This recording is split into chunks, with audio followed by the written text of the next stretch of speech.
It's that time of the year when your green onions is fixing to get to the bulbing stage there, and we call these spring onions. And these some good eating to me. Look at the root system. Did you cherry pick them, or all yours is that big?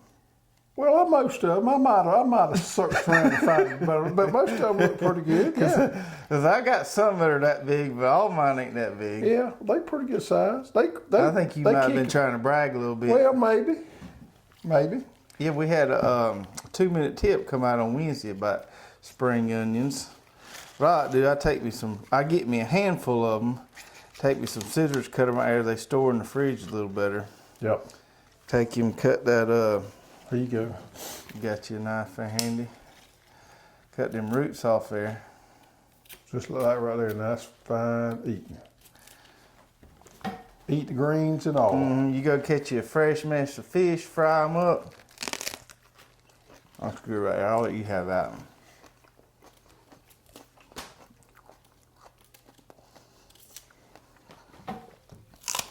That's good and sweet right there. Yep, it is. Now, they say Bruce always says the sweetness of the onion is controlled by how much water you get it. But I ain't never been one that's just real picky about how sweet my onions are. I like an onion, tastes like an onion. Yeah, but I don't like it to burn. I've got burnt on sweet onions. I don't like from a spicy onion. These here are really good to me. That's the way my onion's supposed to taste to me. Texas legend. Mm-hmm. All right, let's say hey to everybody. Hello, everyone, and welcome to the Row by Row Garden Show. We're glad to have you with us tonight. I'm Travis, and I'm Greg, and we got a really good show planned for you tonight. We're going to talk about peppers tonight. We got a lot of different varieties we're going to talk about. We're going to talk about seed starting peppers, growing techniques, all good things peppers, and might even try a few hot peppers at the end of the show. We're going to answer your questions from last week at the end of the show. And as always, if you have any questions during the show, feel free, put those in the comments and we will get to them on next week's show. Now on these onions, let's talk about this just a second. Hold on, let me get one more bite for you. Before we get any further, when they get to this stage right here, you want to cut the fertilizer off. Cut it off, and if you got yellow up in this top up in here, that means you ain't had enough fertilizer on them. So you was either liking fertilizer or water, and I doubt seriously it was water the way it's been around here. But if you got yellow up there, then your fertilizer program wasn't up to par. But if you're good and green and have pumped them along like that right there, it's time to just let them bub and let them get big. Pull your fertilizer off, keep them plenty wet. If it was to turn off dry, which I don't think it will, and you'll have some big old fine onions. Now, as I mentioned on my get my snack back there. As I mentioned on my 2-minute tip, I plant my onions real thick so I can harvest seeds, and that's always good practice. You plant them on about 4 inch, and then we like to go through there and get every other one out of there, and that way the rest of them in there, them rascals can get big old softball. Now what I did do this year, I've always been guilty of planting mine too thick because I've always just done it by hand. But I did use the dibble wheel this year, and my spacing is almost perfect on where I want my onions at. Dibble wheel do it for you. Yep. So onions coming in. We showed some carrots last week. I've been pulling some more carrots this week. Yep. Miss Hoss had to have some carrots this morning, so I had to bring her some. Before we get into, I want to talk about tomato plants real quick. Before we get into that, I just want to say hey to a couple folks out there. My good buddy Chad over in Meigs, Georgia. Chad and his wife watch the show every Thursday, and Chad always comes by here and sees us, gets some seed, gets pumped up about planting some stuff. So I want to say hey to Chad. It's always good to see Chad comes in and kind of brightens my day a little bit. Oh yeah. I'm not sure what Chad does for a living, but he always has paint on his britches. Yeah. So I guess he's in some kind of construction. But Chad loves the garden, and we always like to see Chad coming by. So I hope y'all are doing good over in Meigs, Georgia.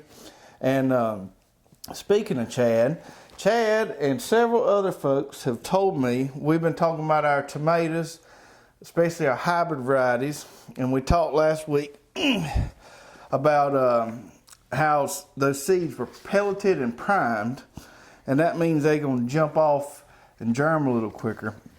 Now, you won't ever find our seed packets, or I don't think any other company for that matter, listing 100% germination on anything.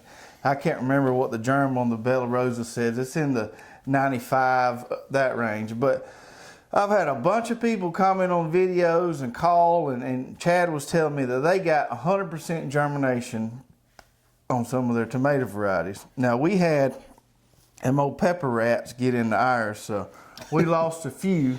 Not many. But yeah, we lost a couple.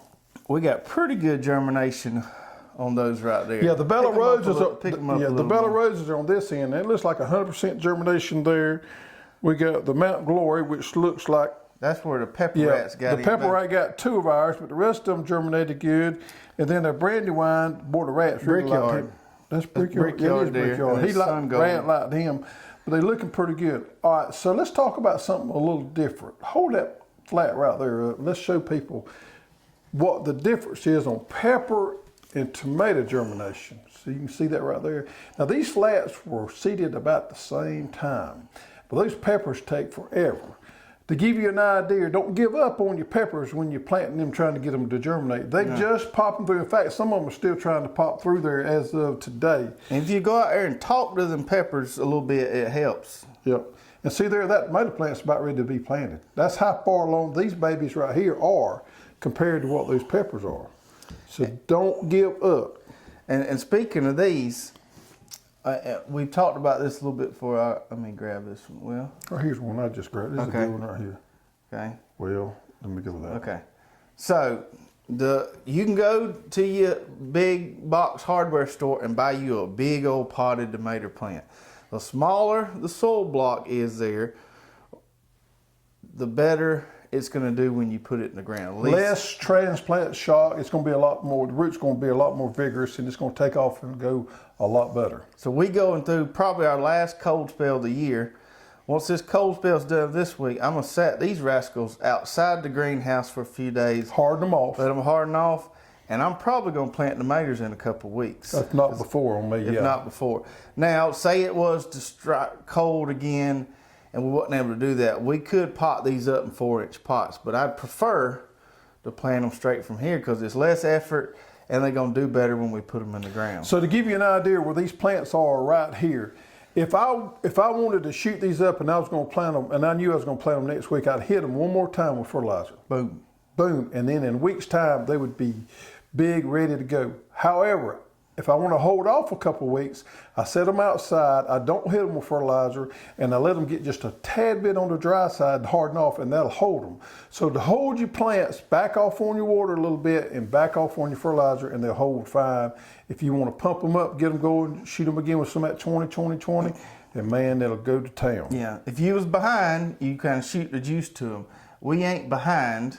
Nope. We just ride on these. Now we got some that's coming along. We're growing for other folks that we might have to push a little bit, but we on time with these right here and ready to get these in the ground soon. Yep.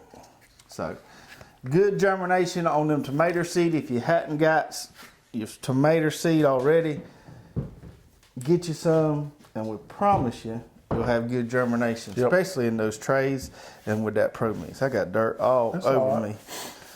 Okay. So, peppers. We're talking about peppers this week. Now, peppers is something I normally don't grow a lot of because it don't take a lot of them for me. I will grow a few peppers, and I've been instructed this year I got to do a better job growing more peppers than what I did last year. Oh, probably 4 or 5 plants of each variety will do me. And we got a lot of varieties we're going to talk about. I usually grow about 1 row, wherever long that garden spot is. I'm planting my peppers 30 or 40 foot long, an entire row, and I'll put, 3 plants for each so variety. When you're doing your peppers, it's always good. I recommend having, if you like a certain variety, don't just plant 1 plant of it because you could lose one. Plant you 3 or 4 each variety in case you lose one because that can happen. I recently bought me, I called Craven, seen one online, and bought me this flat top griddle to cook outside with, like at Waffle House or whatever. And it ain't pepper time yet, but I about gone broke buying peppers at the store to cook on my thing.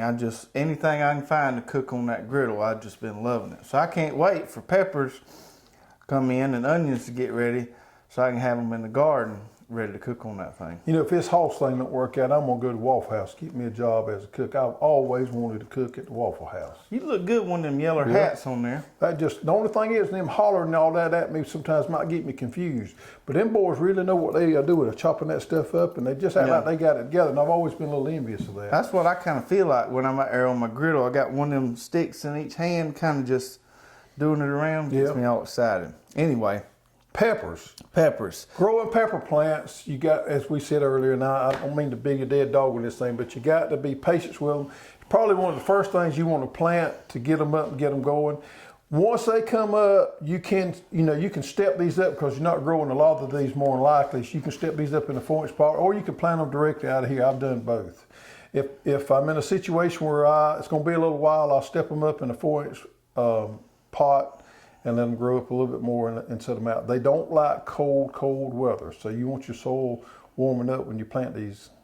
Yeah, and I don't like, now you could do it, but I don't like my pepper tray, I like to just plant peppers in here. I don't like to plant nothing else because other stuff you come off quicker and shade it out, all that stuff. Yeah. So I would recommend, you got your tray, just take one tray, plant the whole thing of peppers, sell them to your neighbor, whatever, if you got extra. So in this flat right here, we got several varieties. We got Cheyenne right here. We got Jalapeno, Poblano, how you say that? Serrano, and Bayonet on this end. So we got 5 different varieties on this tray here. And to be honest with you, this is going to be enough peppers for probably both of us. Yeah, and these on the end here, kind of hanging off the end of the heat mat, so they taking a little longer to get up. They are coming up. Yeah. With these peppers though, there's one thing I will step up, because even when they get big enough to pull out of these cells, they're still a little tender. And if you plant them in a garden that small, your youngins or your dog could walk along there and step on one and, kill it. So I do like to step these up to the 4-inch pots when they get to that point. Well, these are coming along good, and these will be ready to, we'll start popping these with some fertilizer. Yeah, once they get off these true leaves right here and get a couple more leaves there, and you can hit them with that 20-20-20, they grow pretty quick. Okay, so that's pepper starting, which is just patience and heat will get you there. And then we step them up. And once you step them rascals up, it don't take long. They'll take off pretty quick. It might take them a couple days to get used to that new soil in that 4-inch pot, but man, they'll take off pretty quick. And we'll plant them in the ground. We plant them on 2-foot spacing, just like we do tomatoes and eggplants. So you lay your drip tape, bury your drip tape, turn her on, you'll see the little water spots popping up, and then every other emitter, we put a plant. Yeah, if you're planting just a few, you can use the cages. We sell a cage, but you can use a cage if you're planting 4 or 5, maybe 10 at the most. If you're planting more than that, you probably want to go to some trellis system like the Florida weave on it. Mm-hmm. The cages also work good. I know there's some, we probably have one next year, but if you're growing something like a Tabasco, something that makes a ton of little peppers, and the plants can get a little wobbly on you, the little smaller cages work really well for that too. But I use the Florida weave for the most part with my wooden stakes, my T-posts. You don't have to use near as big a post as what you do with your tomatoes because your peppers don't get as big. Right, yeah. You can use some of them more short, broke off, recycled wooden posts. All right, now let's get into our actual varieties that we got here. And we're gonna start off from sweeter to hotter. And you know, there's a lot of people, including me, that I don't care for certain peppers and I like certain other peppers. So I make a tendency to plant what we like to eat. We like to grill a lot of peppers. And I'm not a big fan of hot peppers, so I don't grow many hot peppers. We grow a lot of sweet peppers. So, you know, if you don't like something, don't grow it. And I, on the other hand, I love hot stuff. I crave it. It's the hotter the better now. My wife gets on to me for eating hot stuff because, you know, it can cause troubles later. But I like eating hot stuff. So we're going to start off with the sweeter and go to the hot. And we'll talk about, as we go to each one, we'll talk about the Scoville units. And Scoville is the scale that is used to rate the hotness of the pepper. So let's start off with the bell peppers. And we got 2 varieties. Bell peppers is the standard. Everybody loves bell peppers. Can't beat a good bell pepper, stir fry, making you some burritos, tacos, whatever. And we got 2 varieties. We got your standard California Wonder bell pepper, which is your OP kind of old school variety. And then we got this one here called Bayonet, which is a hybrid. And this one was bred for the commercial pepper grower so they could fit the most peppers inside a box. So they're blocky. They're supposed to be really uniform in shape. Because imagine you got a box full of peppers, you want to be able to fill it up as good as you can. So these are really excited about. I'm going to try these Bayonets this year. I've heard good things about them. Really excited about trying them. These are both green to red peppers. So if you leave these on the vine a while, you want some red bell peppers, leave them on the vine and they'll get there. Now we also have one more kind of bell I forgot, called the Merlot bell pepper. Purple bell pepper. And those are really nice, really productive. Now the skin on those, the flesh is a little thinner than a normal bell pepper. So if you're going to do some stuffing on the grill, you probably want to go with one of those other varieties compared to what this would be good probably in salads, things like that. Now those are green on the inside, purple on the outside, so they give you a nice little color contrast. I always try to grow a few of those Merlots there. And then one of my favorites for grilling and stuffing is the old Nanner Pepper. Yep, that's the one I plant this year. I always plant that one. That's on my to-do list. And this Gold Rush here is a hybrid, and I'm telling you, it will make loads and loads of these banana peppers. Now you can do a lot of things with these banana peppers. You can cut them into little rings and pickle them. You all right? Yeah, I had a sneezing attack. Okay. You can take them, cut them up in little rings and pickle them. Those are always good on salad, pickled banana peppers. I like to take them and put some cream cheese inside of them and wrap them with bacon. Yep. Throw them on the grill, and they are fine that way. Yep. Can't beat a good banana pepper. Pizzas, you put them on anything. What we got next? So the next one is the Cuban ale. And the farmers around here grow a lot of these, but I'm not sure how popular they are in other parts of the country. So let's show them what a Cuban ale looks like. That's it, ain't it? Yeah. So I had to go to the grocery store to get some pepper samples here.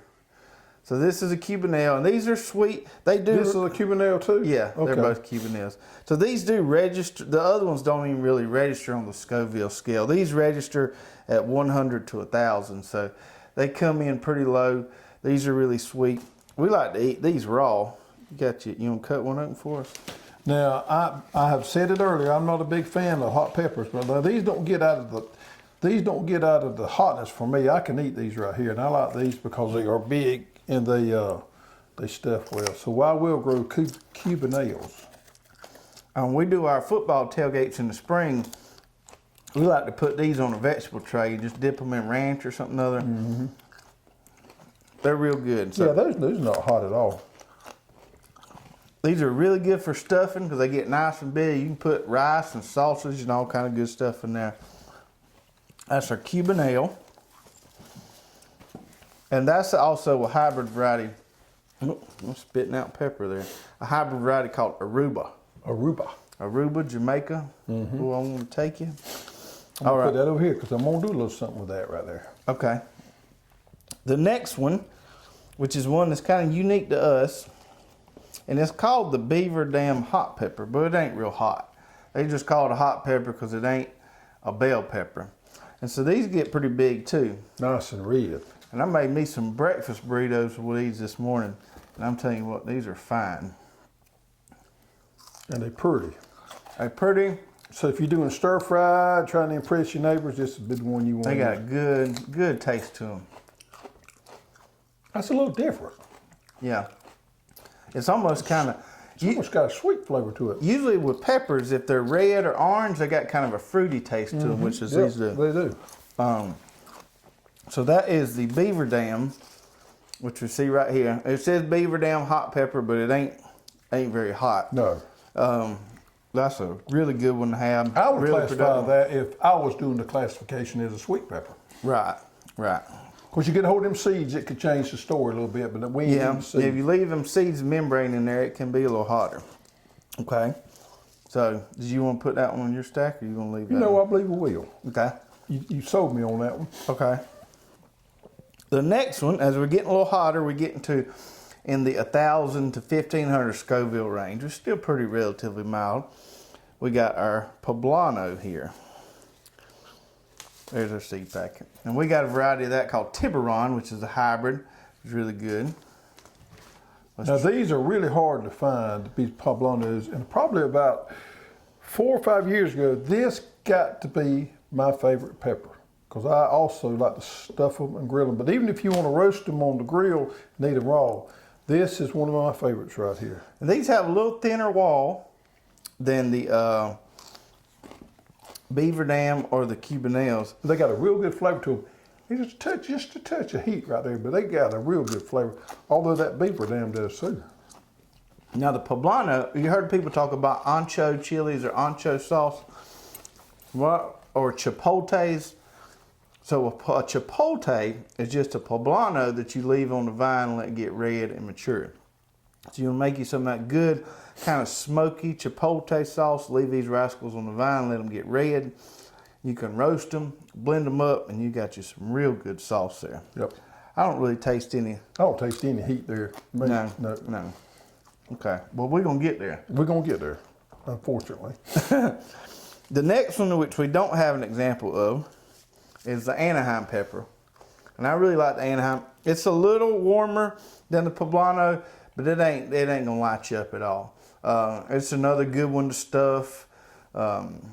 Do lots of things with it. Add a few in with your bell peppers just to add a little bit of kick to your dish. So we really like the Anaheim too.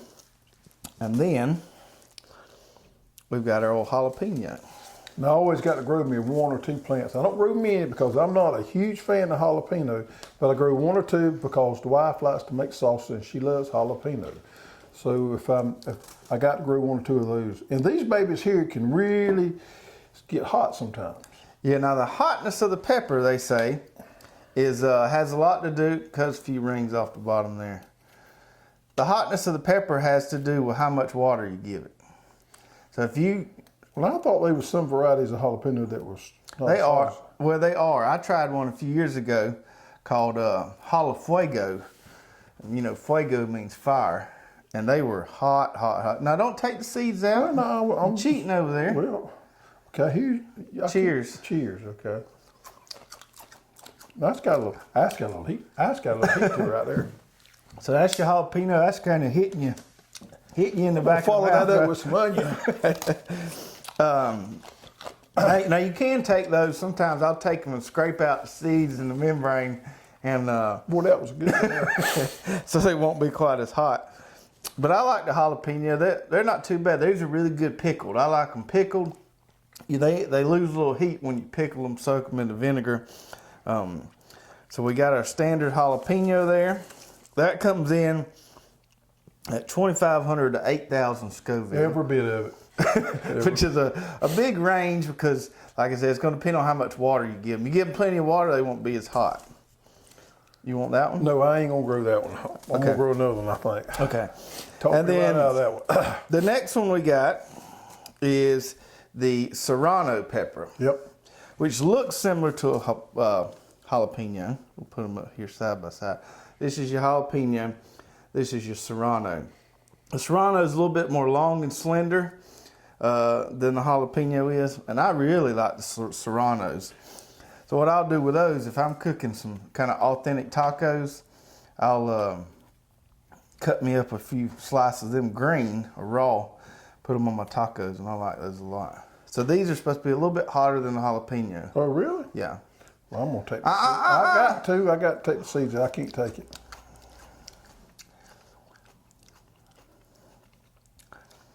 Can you taste it? Yeah, now the heat on that one is a little slower to develop. But Yeah, it is. But it you can kind of feel it coming on. You can kind of feel it coming on there at the end. But that's a different type of, it's a warmer heat. But it's there at the end. It ain't uncomfortable, I don't think. Well, we're getting there though. That's the hottest I could find at the store. I didn't bring a habanero. I'm glad. So the Serrano is a nice one to have. And with any of these, a lot of times if you cook them, they'll lose a little bit of the heat. When they're raw, like we tried them there, they pack a little more punch. Serrano, and then the last two we got, this one's kind of unique. This one's called the Brazilian orchid pepper. And this one comes in a little hotter than the Serrano. Whew. We don't have one of those. Thank goodness. Some places would call this the Brazilian starfish pepper. These have a real nice little shape to them and really prolific. Usually the smaller the pepper, the more the plant's gonna make. I'm really excited about trying these this year. And then, I don't know what I did with that other seed pack. Beaver I guess I Dam? did. No, the cayenne. I didn't bring the cayenne. Okay. But, the cayenne I like growing. If you like making pepper sauce for greens, you take your old wine bottle or whiskey bottle, let them get red on the vine, and you just take them cayennes and cut into them just a hair so the vinegar can get inside there, pack them in that jar, have you some good pepper sauce. I'll grow them about every other year. Yeah. Now, for old Greg, this is the ones he's going to grow this year. I'm going to grow the Gold Rush Banana, which I always like to grow.